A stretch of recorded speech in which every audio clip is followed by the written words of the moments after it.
నాశనం పట్టించిండు, అప్పుల పాలు చేసిండు, రాష్ట్రం దివాలా తీసిండు అని దివాలా కోరు మాటలు మాట్లాడితే ఆ రోజు కడుపు మండి అసెంబ్లీలో మీ బిడ్డగా సిరిసిల్ల ప్రజాప్రతినిధిగా అసెంబ్లీలో ఆ రోజు ప్రభుత్వానికి చెప్పిన నేను 10 ఏళ్లలో ఏం జరిగిందో చెప్పిన. ఆ తర్వాత తెల్లారి ఇంకొక ఆర్థిక శాఖ మీద శ్వేతపత్రం అని పెడితే హరీష్ రావు గారు మాట్లాడింది.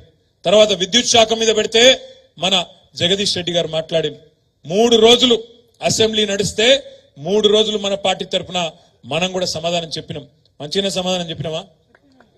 మంచిగానే చెప్పినామా లేదా? పెట్టినాం. మరి మీరు ఒక్కసారి ఆలోచించుండ్రి, కేసీఆర్ గారు పంపిన 3 సైనికులే గట్ల మాట్లాడితే కేసీఆర్ వస్తే ఎట్లుంటుందో ఒక్కసారి ఆలోచన చేయండి అసెంబ్లీకి. ఎందుకు చెప్తున్నా అంటే పాపం ముఖ్యమంత్రి గారు బాధ చెప్పుకుంటాడు మొన్న ఏదో ఇంటర్వ్యూలో, టీవీ ఇంటర్వ్యూలో. అరే నేను కొత్తగా వచ్చినా కూర్చున్నా, ఇక కుర్చీ చదువుకోలేదు చక్కగా, కుర్చీ అటు ఇటు చూసే లోపలనే బావబామర్దులు ఇద్దరు వచ్చి అటోషే ఇటోషే వాయిస్తాండ్రు అని చెప్పుకుంటాడు పాపం బాధ. మరి మాతోనే గిట్లుంటే నీకు రేపు మా నాయకుడు కేసీఆర్ రంగంలో దిగితే ఎట్లుంటదో ఈ ప్రభుత్వానికి ఒక్కసారి ఆలోచించుకోమని చెప్పి నేను కోరుతా ఉన్నా. ఎందుకంటే కేసీఆర్ గారు నిజంగా కూడా నేను చెప్తున్నా, రూలింగ్ లో కంటే గవర్నమెంట్ల కంటే ఆపోజిషన్లోనే కేసీఆర్ చాలా డేంజరస్. ఎందుకంటే అద్భుతంగా చీల్చి చెండాడడంలో, ప్రజల పక్షాన గొంతు విప్పడంలో, ప్రజల పక్షాన ప్రశ్నించడంలో కేసీఆర్ కంటే పదునైన గొంతు బహుశా భారతదేశంలోనే ఎక్కడా లేదు. ఇవాళ ఈయన మాట్లాడుతాడు ముఖ్యమంత్రి 100 మీటర్ల కింద దొక్కుతాడు బీఆర్ఎస్ ను. ఒక ఆయననేమో 100 మీటర్ల కింద దొక్కుతా అంటుండు రేవంత్ రెడ్డి. ఇంకొక ఆయనేమో ఇక్కడ మన ఎంపీ ఉన్నాడు కరీంనగర్ బండి సంజయ్, కుల్లా చెప్తుండ ఆయన, మనం కొట్లాడుకుంటూ కాదు, కాంగ్రెస్ బీజేపీ కొట్లాడుకుంటూ కాదు, బీఆర్ఎస్ గింతంత మిగిలిందిగా, ఆయనతో బీఆర్ఎస్ ను ఖతం చేయాలి, మనం కొట్లాడుకోవద్దు, మనం కలిసి ఉండాలి అని బండి సంజయ్ కుల్లా మాట్లాడుతుండ్రు. చూసిరా లేదా? మీరు చూసిరా లేదా? భోజనం ఉన్నది కొద్ది గట్టిగా నాకు తెలుసు, మీరు భోజనం టైం అయింది నాకు ఎరికే, అందుకే ముందు మాట్లాడుతున్నా, తర్వాత మిగతా సోదరులు మాట్లాడతారు. నేను ఎందుకంటున్నా అంటే ఇంత ఓపెన్ గా ఇంత బాహాటంగా మనం కలిసే ఉందాం అని బండి సంజయ్ ఒక దిక్కు, ఈయననేమో 100 మీటర్ల లోపల బొంద పెడతా అంటుండు. ఆయన 3 మీటర్లు కూడా లేడు, ఆయన అంటే మనం 100 మీటర్ల లోపల బొంద పెడతాడట. ఆయన 3 ఫీట్లు కూడా లేడు ఆయన అంటే 100 మీటర్ల లోపల బొంద పెడతాడట. నేను రేవంత్ రెడ్డి గారికి ఒకటే చెప్తున్నా, రేవంత్ రెడ్డి గారు ఈ పిచ్చి మాటలు, ఈ ప్రగల్భాలు నీకంటే ముందు మీ గురువర్యులు మాట్లాడిండు. వాళ్ళ గురువర్యుల పేర్లు ఎందుకు తీగాని, నీ గురువు మాట్లాడిండు, ఇంతకంటే ముందు ఉన్న పెద్ద పెద్ద తీస్మార్కాన్లు మాట్లాడిండు. నీకంటే ముందు కేసీఆర్ ను తొక్కుతాం, బొంద పెడతాం, ఈ గులాబీ జెండా కనబడకుండా చేస్తాం అని చాలా పెద్ద పెద్ద తీస్మార్కాన్లు మాట్లాడినరు. ఆ తీస్మార్కాన్లతోనే కాలేదు, నీలాంటి బుడ్డరకాంతో ఏమవుతుంది అనే మాట నేను ఈ సందర్భంగా విజ్ఞప్తి చేస్తా ఉన్నా. నీ అసొంటోళ్ళు మస్తుగా వస్తారు పోతారు, కాలం కలిసి వస్తే వానపాములు కూడా నాగుపాములై బుసలు కొడతాయి. కాలం కలిసి వచ్చింది, తాంతగారుల బుట్ల పడ్డట్టు పడ్డావు. ఇలా ప్రజలకు తెలుసు నువ్వు ప్రజలు ఎన్నుకున్న ముఖ్యమంత్రి కాదు. ఢిల్లీ ద్వారా మేనేజ్మెంట్ కోటాలో ఢిల్లీని మేనేజ్ చేసుకొని మాణిక్యం ఠాగూర్ కు 50 కోట్లు ఇచ్చి వీని చెవుల ఊది వాని చెవుల ఊది నలుగురు నువ్వు పోగేసుకొని ఢిల్లీకి వెళ్ళి ఆడికెళ్ళి మేనేజ్మెంట్ తీసుకొని తెచ్చుకున్న పదవి తప్ప ప్రజలందరూ కలిసి కూడబలుకొని నిన్నేం ఎన్నుకోలేదు. ముమ్మాటికి ఎన్నటికీ నువ్వు కేసీఆర్ గారి కాలు గోరుకు కూడా సరిపోవు రేవంత్ రెడ్డి అని మాట నేను విజ్ఞప్తి చేస్తా ఉన్నా. ఇది నేనేదో వేరే ఉద్దేశంతో చెప్తలేను, ఒకటే మాట గుర్తుపెట్టుకోండి. ఇవాళ నిజంగా కూడా కేసీఆర్ అనే నాయకుడు లేకపోతే, ఈ గులాబీ జెండా లేకపోతే తెలంగాణ ఎక్కడిది? ఆ తెలంగాణ రాష్ట్రానికి వచ్చే ఈ పదవులు, ముఖ్యమంత్రి ఉప ముఖ్యమంత్రి పదవులు ఎక్కడి? ఆలోచించుకో రేవంత్ రెడ్డి గారు మాట్లాడే ముందు అనే మాట నేను విజ్ఞప్తి చేస్తా ఉన్నా. ఇంకొక మాట కూడా మీ అందరికి నేను విజ్ఞప్తి చేస్తున్నా. ఈ 420 హామీలు మీ అందరికీ మంచిగా కాపీలని పంపిస్తా. 420 హామీలు ఏవైతున్నాయో కాంగ్రెస్ ఇచ్చిన హామీలు చూడండి. మీరు యువతకు చెప్పిండ్రు, తెలంగాణ యువతకు నెలకు 4,000 రూపాయలు ఇస్తామన్నారు నిరుద్యోగ భృతి. ఇలా తప్పించుకునే ప్రయత్నం చేస్తున్నారు. తప్పించుకోనియద్దు. యువత తరపున మనం అడగాలి. 100 రోజుల్లో ఇస్తామన్నారు, ఏడవైంది అని అడగాలి. మా ఆడబిడ్డలు ఇలా ఎదురు చూస్తున్నారు. మహాలక్ష్మి 1,57,00,000 మంది ఆడబిడ్డలు ఎదురు చూస్తాండ్రు. ఎందుకు? 18 ఏళ్లు నిండిన ఆడబిడ్డలందరూ నెలకు 2,500 రూపాయలు ఎప్పుడొస్తాయి మా ఖాతాల్లో అని ఎదురు చూస్తా ఉన్నారు. కానీ రేవంత్ రెడ్డి గారు ఏం చేస్తున్నారు? ప్రభుత్వం ఏం చేస్తున్నది? వాళ్ళు ఒకటే ఎజెండా పెట్టుకున్నారు. రోజొక్క కొత్త కథ ఉట్టియాలి, మీడియాలో రోజొక్క కొత్త కథ ఉట్టియాలి. మేడిగడ్డలో అవినీతి, ఇక్కడ అవినీతి, అక్కడ అవినీతి. అధికారం మొత్తం నీ చేతుల్లోనే ఉంది కదా. ఎక్కడ అవినీతి ఉందో మేము వద్దంటలేం కదా. మేమే డిమాండ్ చేసినాం అసెంబ్లీలో.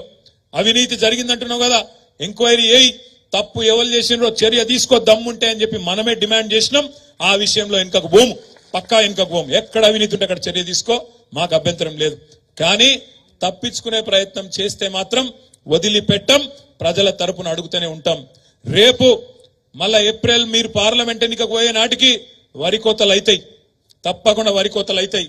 వరి కోతలు అయినప్పుడు రైతులు అడుగుతారు, మొదటిసారి అంటే ఇడిచిపెట్టినాం, క్వింటాల్కు 500 బోనస్ అన్నావు, ఏది ఎక్కడ వాయే అని తప్పకుండా అడుగుతారు.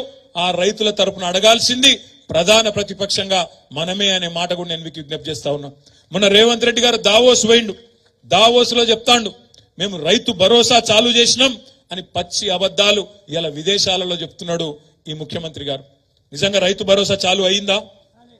కేసీఆర్ ఇచ్చిన రైతు బంధుకే దిక్కులేదు ఇప్పటిదాకా, రైతు బంధుకే ఇంకా మొత్తం పడలే, రైతు బంధుకే దిక్కులేదంటే విదేశాలకు పోయి మాత్రం రైతు భరోసా చాలు చేసిన నేను ఇవాళ పంటకు 7,500 రూపాయలు ఇస్తున్నా అని చెప్పి పచ్చి బోగస్ మాటలు ఇవాళ ముఖ్యమంత్రి గారు మాట్లాడుతూ ఉన్నారు.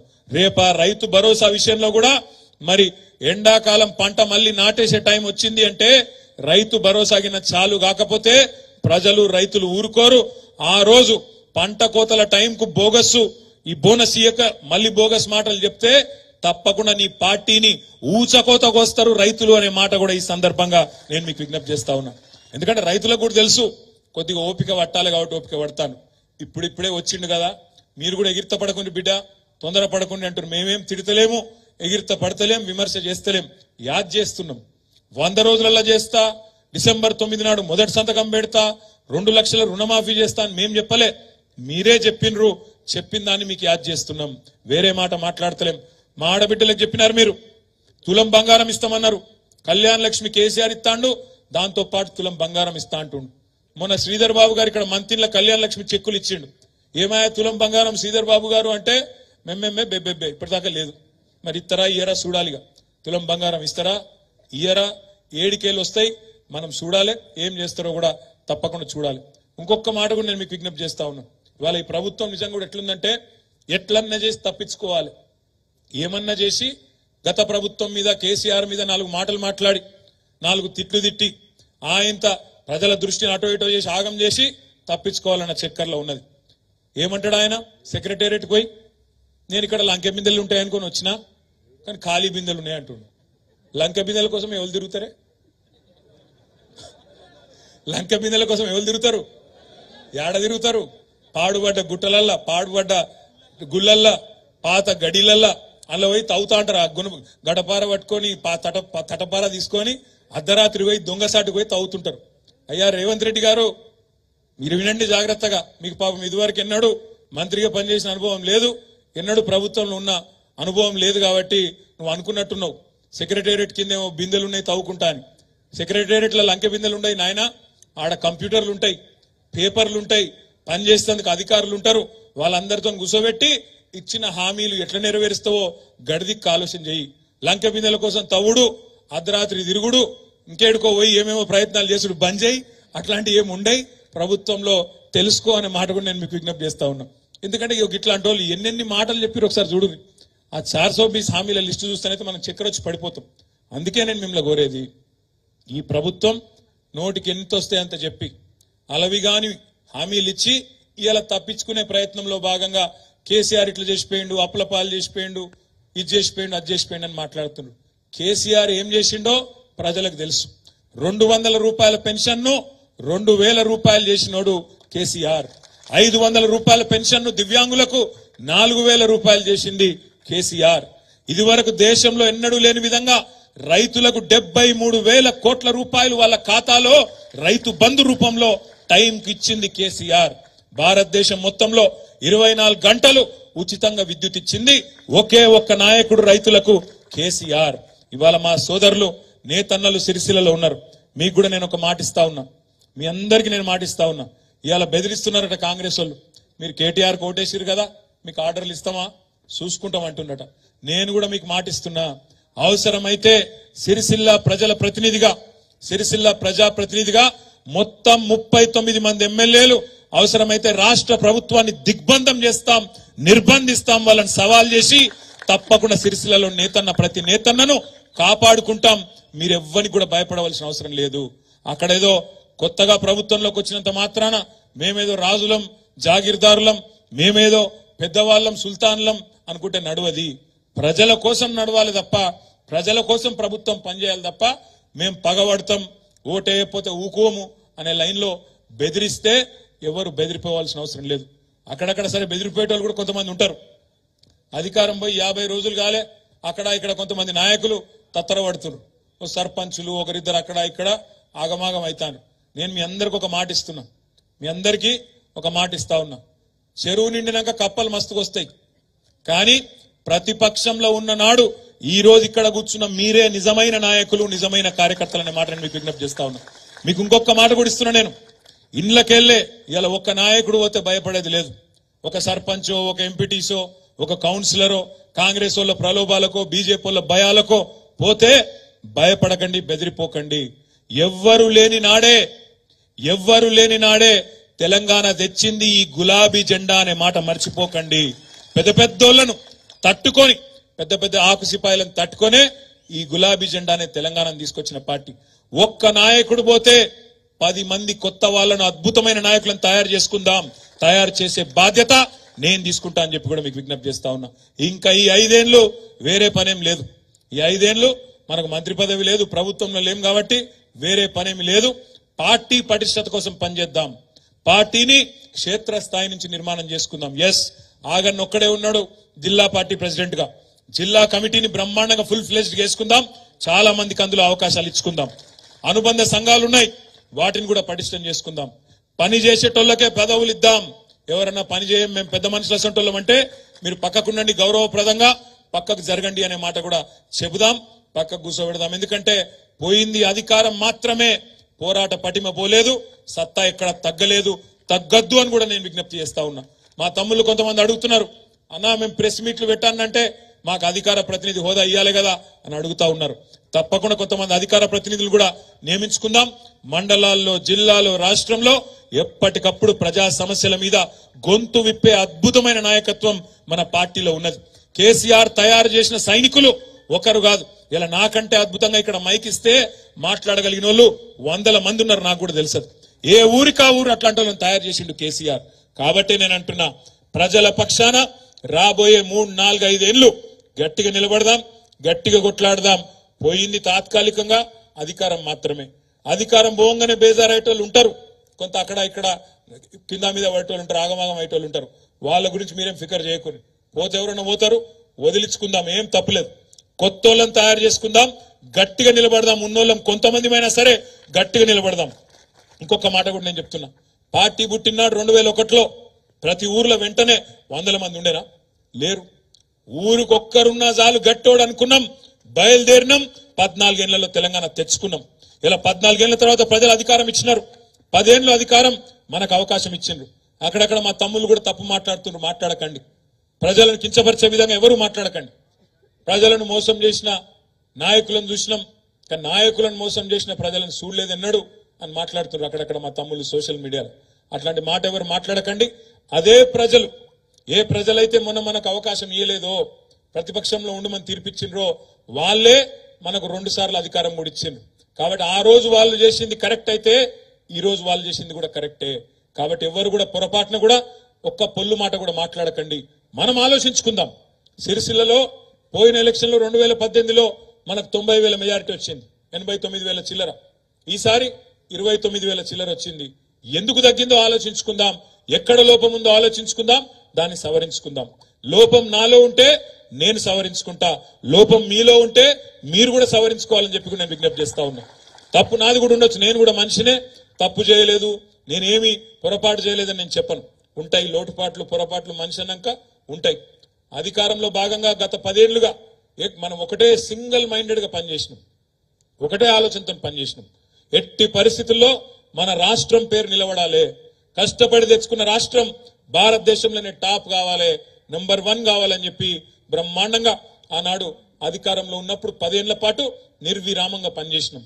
కాబట్టి ఇవాళ దేశానికి ఇవాళ ఆదర్శంగా నిలబడ్డది మన రాష్ట్రం. ఎన్నో రంగాలలో అవార్డులు వస్తా ఉన్నాయి, ఈ రోజు కూడా వస్తా ఉన్నాయి. నిన్నగాక మన మున్సిపల్ డిపార్ట్మెంట్ కు బ్రహ్మాండమైన అవార్డులు, స్వచ్ఛ సర్వేక్షణలో మళ్ళా కూడా పోయిన సంవత్సరానికి సంబంధించిన అవార్డులన్నీ మొన్ననే ఈ కొత్త ప్రభుత్వం వచ్చినాక ఇచ్చినారు. అంటే ఈ రకంగా చెప్పుకుంటూ పోతే ఎన్నో విజయాలు ఉన్నాయి. నేను మిమ్మల్ని ప్రార్థించేది, మీతో కోరేది ఒకటే, ఈ సంవత్సరం మొత్తం ఎలక్షన్లు ఉన్నాయి. ఒక వినోద్ కుమార్ గారి ఎలక్షనే కాదు, వరుసగా ఆ తర్వాత మీ ఎలక్షన్లే ఉన్నాయి. వరుసగా దీంతో అయిపోగానే వినోదన్న ఎలక్షన్ అయిపోగానే పంచాయతీ ఎన్నిక ఉంటుంది, పంచాయతీ ఎన్నిక అయిపోగానే మున్సిపల్ ఎలక్షన్ ఉంటుంది, మధ్యలో సొసైటీ ఎలక్షన్ ఉంటుంది, జిల్లా పరిషత్ ఎలక్షన్ ఉంటుంది. నేను మీ అందరికి ఒకటే మాటిస్తా ఉన్నా, మీరు నా కోసం ఎంత కష్టపడ్డారో నాకు తెలుసు.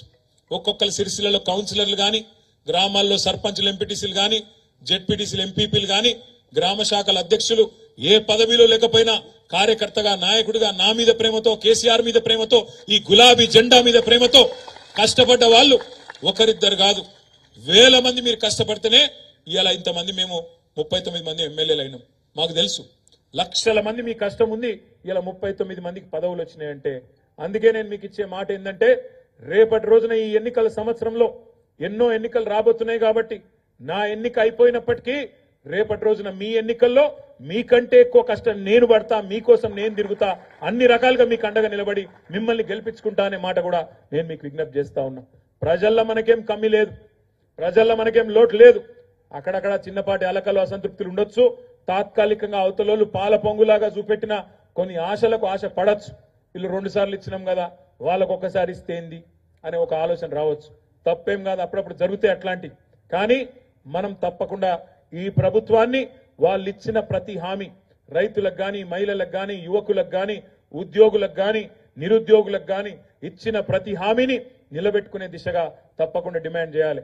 1,57,00,000 మంది ఆడబిడ్డలకు నెలకు 2,500 రూపాయల చొప్పున ఇచ్చి తీరాలే అని చెప్పి ప్రభుత్వాన్ని నిలదీయాలి.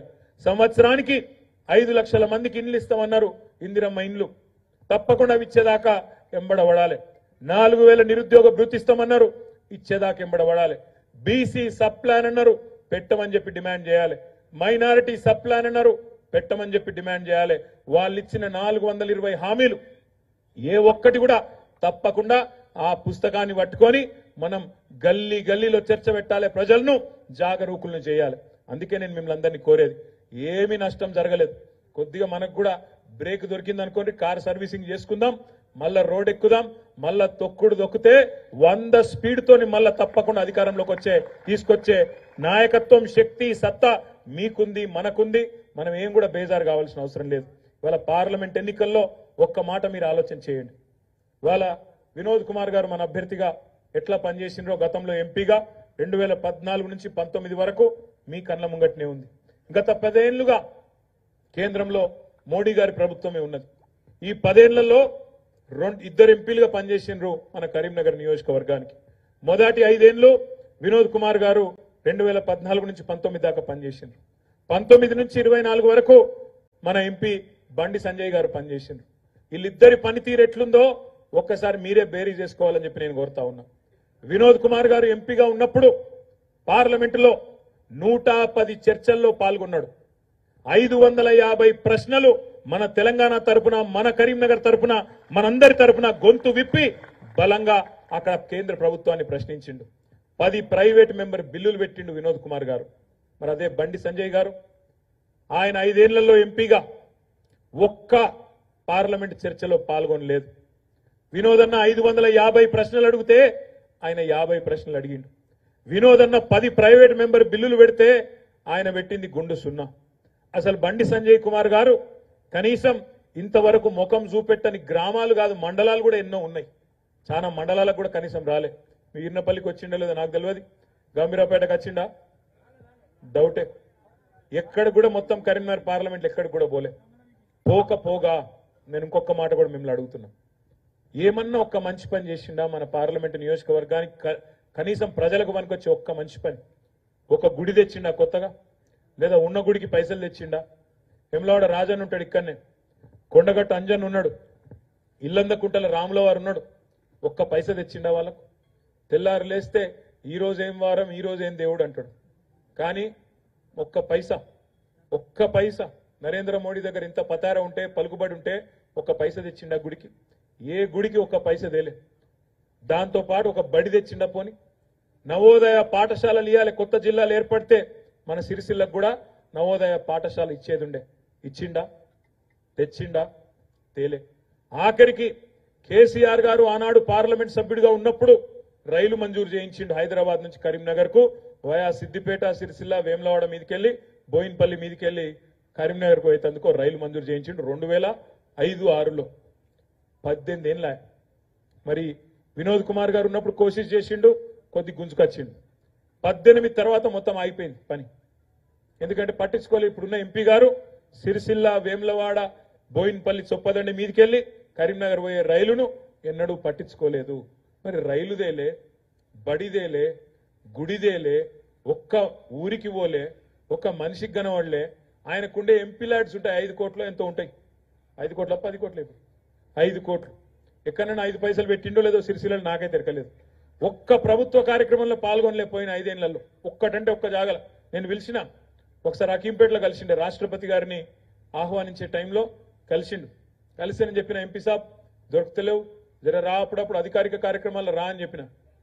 ఎన్నడూ కనవడలే. మరి ఎందుకు నామోషో ఏందో తెలియదు కానీ ఎన్నడూ కూడా కనబడలే. కానీ తెల్లారు లేస్తే మాత్రం కేసీఆర్ని తిట్టడంలో మాత్రం ఫస్ట్. నేను అడుగుతున్నా, కేసీఆర్ని తిట్టుడు తప్ప, నోటికొచ్చిన మాటలు మాట్లాడుడు తప్ప, అమిత్ షా చెప్పులు మోసుడు తప్ప నువ్వు చేసిన పనేంది 5 ఏళ్లలో ఎంపీగా?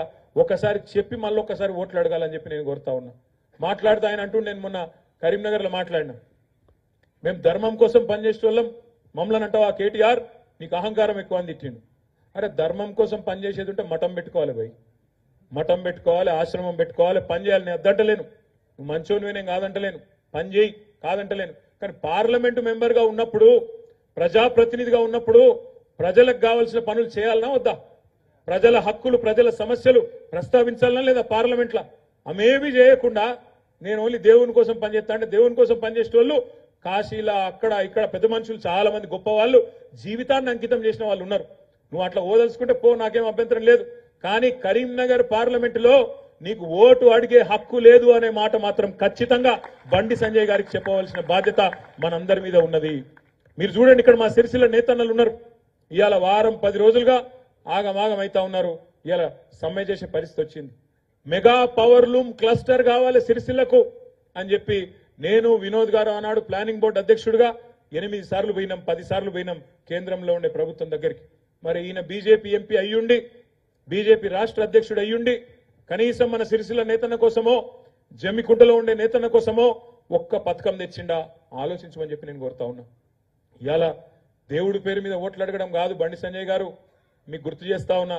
మీకంటే ఎక్కువ భక్తి మాకుంది కాబట్టే, మా నాయకుడు కేసీఆర్ కుంది కాబట్టే మీకంటే బ్రహ్మాండంగా యాదాద్రి దేవాలయం కట్టింది కూడా కేసీఆర్ గారు అనే మాటను విజ్ఞప్తి చేస్తా ఉన్నా. మా గంగుల కమలాకర్ గారు, మా వినోద్ కుమార్ గారు ఇద్దరు కష్టపడి కరీంనగర్ లో తిరుమల తిరుపతి దేవస్థానం వారిని ఒప్పించి 10 ఎకరాల భూమిని కేసీఆర్ గారికి చెప్పి ఇప్పించి 25 కోట్ల రూపాయలతో వెంకటేశ్వర స్వామి గుడి కడుతున్నది కూడా మేము అనే మాట కూడా నేను మీకు విజ్ఞప్తి చేస్తా ఉన్నా. ఇవాళ ఏదో మాకంటే ఎక్కువ ఏదో చేసినట్టు, దేవుడి కోసం నువ్వు ఒక్కడివే ఉన్నట్టు, నువ్వు రాకముందు మాకు బొట్టు తెలియదు, కట్టు తెలియదు, దేవుడు తెలియదు, గుడి తెలియదు అన్నట్టు ఇవాళ నువ్వు ఏదైతే మాటలు మాట్లాడుతున్నావో, బండి సంజయ్ గారికి నేను చేసే విజ్ఞప్తి, మీరు అంతగానం నిజంగానే ధర్మం కోసం పనిచేయదలుచుకుంటే మీరు రాజకీయం బంద్ చేసి బ్రహ్మాండంగా పనిచేసుకోండి, మాకు అభ్యంతరం లేదు. కానీ కరీంనగర్ ఎంపీగా మీరు విఫలమైనరు. మీరు ఒక్క పని కూడా చేయలేదు, ఒక్క గుడి దేలేదు, ఒక్క బడి దేలేదు, ప్రజలకు పనికొచ్చే ఒక్క పని చేయలేదు. నేతన్నకు గాని, గీతన్నకు గాని, ఒక రైతుకు గాని పనికొచ్చే ఒక్క పని చేయలేదు అనే మాట కూడా నేను మీకు విజ్ఞప్తి చేస్తా ఉన్నా. నేను మీ అందరికీ ముగించే ముందు చేసే విజ్ఞప్తి ఒకటే, మనకు ఈ సంవత్సరం మొత్తం ఎలక్షన్లు ఉన్నాయి. ఇటు పార్లమెంటు, అటెన్క జెడ్పీటీసీలు, ఎంపీపీలు, అటెన్క సర్పంచులు, కౌన్సిలర్లు, సొసైటీ ఎలక్షన్లు అన్ని కూడా ఈ సంవత్సరమే ఉన్నాయి.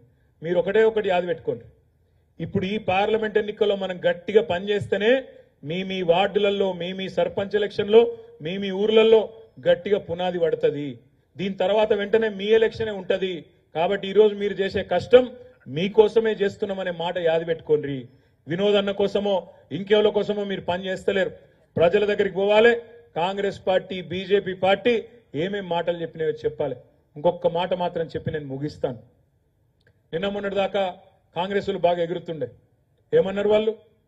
కేంద్రంలో మోడీ ఒక దిక్కున్నాడు, ఎన్డీఏ కూటమి ఒక దిక్కుంది, ఇంకో దిక్కు ఇండియా కూటమి ఉన్నది. మీరు అటో ఇటో ఉండాలి. ఇండియా కూటమిలో మీరు లేకపోతే మీరు బీజేపీతో ఉన్నట్టే లెక్క అని నోటుకొచ్చినట్టు మాట్లాడింది. ఇలా ఎవరు మిగిలిరు మరి ఇండియా కూటమిలో? నిన్న మొన్న మీరు చూసిండ్రు, మమతా బెనర్జీ వెళ్ళిపోయింది.